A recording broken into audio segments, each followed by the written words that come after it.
South ఇండియాలోని అతి తక్కువ ధరలకి రత్నాలనందించే ఏకైక సంస్థ 6JVR.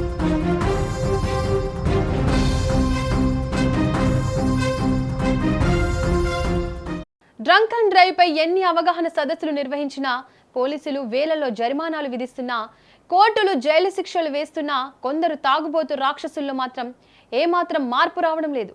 పీకల దాగా తాగి మైకంలో వాహనాలు తోలుతూ రోడ్లపైకి వస్తున్న ఉన్మాదుల్లా మారుతున్నారు అనడానికి తాజాగా రాజమండ్రిలో చోటు చేసుకున్న ఒక భయంకర ఘటన ఇందుకు సజీవ సాక్ష్యం. ఓ మతోన్మాది రాక్షసత్వానికి ఓ మెడికల్ కాలేజీలో పీజీ చదువుతున్న ప్రియాంక అనే వైద్య విద్యార్థిని చావు బతుకుల మధ్య కొట్టుమిట్టాడుతోంది. రాజమండ్రిలోని ప్రసాద్ ఆదిత్య మాల్ వద్ద ఈ భయంకర ఘటన జరిగింది. నామవరానికి చెందిన దాస్యంత్ జోసెఫ్ అనే ఇద్దరు యువకులు పీకల దాకా మద్యం సేవించి మాల్ లోపలికి వెళ్లేందుకు ప్రయత్నించారు. అయితే వారి ప్రవర్తన మద్యం మత్తును గమనించిన మాల్ సెక్యూరిటీ సిబ్బంది వెంటనే అప్రమత్తమయ్యారు. వారిని లోపలికి అనుమతించకుండా అడ్డుకొని బ్రీత్ ఎనలైజర్ పరీక్ష నిర్వహించే ప్రయత్నం చేశారు. పీకల దాకా తాగి ఉన్న ఆ యువకులకు సెక్యూరిటీ సిబ్బంది వారించడం అహంకారానికి దెబ్బలా అనిపించింది. అప్పటికే మైకంలో ఉన్న వారికి అహంకారం తలకెక్కింది. సెక్యూరిటీపై తీవ్ర కోపంతో రగిలిపోయిన ఆ ఉన్మాదులు తమ కారు ఎక్కి జెట్ స్పీడ్తో కారును బయటకు పోనిచ్చారు. అదే కోపంతో రోడ్డుపై వెళ్లే అమాయకుల ప్రాణాలను తీసేందుకు తెగబడ్డారు.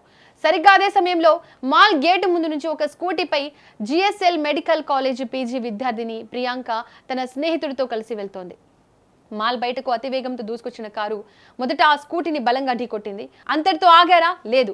సీసీటీవీ ఫుటేజ్ పరిశీలిస్తే ఒళ్ళు జలధరించే నిజాలు బయటపడ్డాయి. మొదటగా ప్రియాంక ప్రయాణిస్తున్న స్కూటీని ఢీకొట్టారు. అయితే అది క్యాజువల్ గా జరిగింది అనుకుని వాళ్ళు సైలెంట్ గా ఉన్నారు. మళ్ళీ సెకండ్ల వ్యవధిలో మరోసారి ఢీకొట్టారు. ఇక మూడోసారి మరింత స్పీడ్ గా కారును ముందుకు పోనిచ్చారు.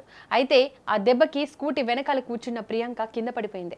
దీంతో ఆమె తలపై నుంచి కారు వేగంగా వెళ్లడంతో ప్రియాంకకు తీవ్ర గాయాలయ్యాయి. ప్రస్తుతం ఆసుపత్రిలో చావు బతుకుల మధ్య ప్రియాంక కొట్టుమిట్టాడుతోంది.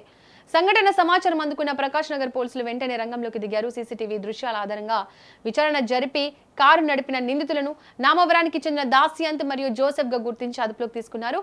పోలీసులు జరిపిన పరీక్షల్లో నిందితులు పీకల దాకా మద్యం తాగి ఉన్నట్లు నిర్ధారణ అయింది. అయితే కేవలం వీరికి మద్యం మత్తు మాత్రమే కాదు, వీరికి ఉన్న ధనహంకారం, చట్టాలంటే భయం లేకపోవడమే ఈ ప్రమాదానికి కారణమని స్థానికులు మండిపడుతున్నారు.